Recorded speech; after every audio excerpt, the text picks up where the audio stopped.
চট্টগ্রামের এক সময়ের দৃষ্টিনন্দন জাতিসংঘ পার্কটি আধুনিকায়নের নামে বন্ধ রাখা হয়েছে 2 বছর ধরে। সংস্কার কাজ কবে শেষ হবে কেউ বলতে পারে না। দ্রুত এটি চালু করার দাবি এলাকাবাসীর। সঞ্জীব দে বাবুর ক্যামেরায় নাজমুল সাদিকের রিপোর্ট।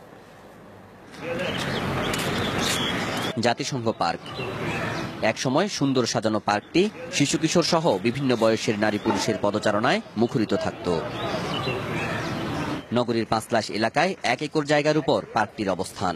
আধুনিকায়ন ও সংস্কারের নামে 2012 সালে এর এক পাশে মাটি দিয়ে উঁচু করার কাজ শুরু করে কর্তৃপক্ষ। অপর অংশে শুরু হয় জিমনেশিয়াম ও সুইমিং পুল তৈরির কাজ।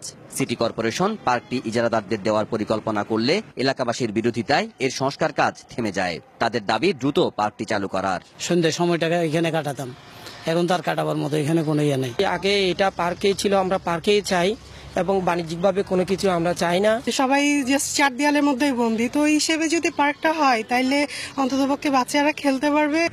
উন্মুক্ত পার্কটি বাণিজ্যিকভাবে দেওয়ার পরিকল্পনা নেওয়ার কথা স্বীকার করেন খোদ মেয়র। তবে তা স্থগিত করার কথা জানিয়ে শিগগিরই এর উন্নয়ন কাজ শুরু হবে বলে জানান তিনি।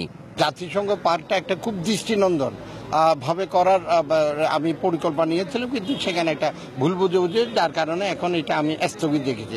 আবার কিছুদিন পরে আমি আলাপ আলোচনা করে এটা যেটা এলাকাবাসী এবং নগরবাসীর জন্য একটা দৃষ্টিনন্দন পার্ক করে দেয় সেই উদ্যোগটা আমি গ্রহণ করব।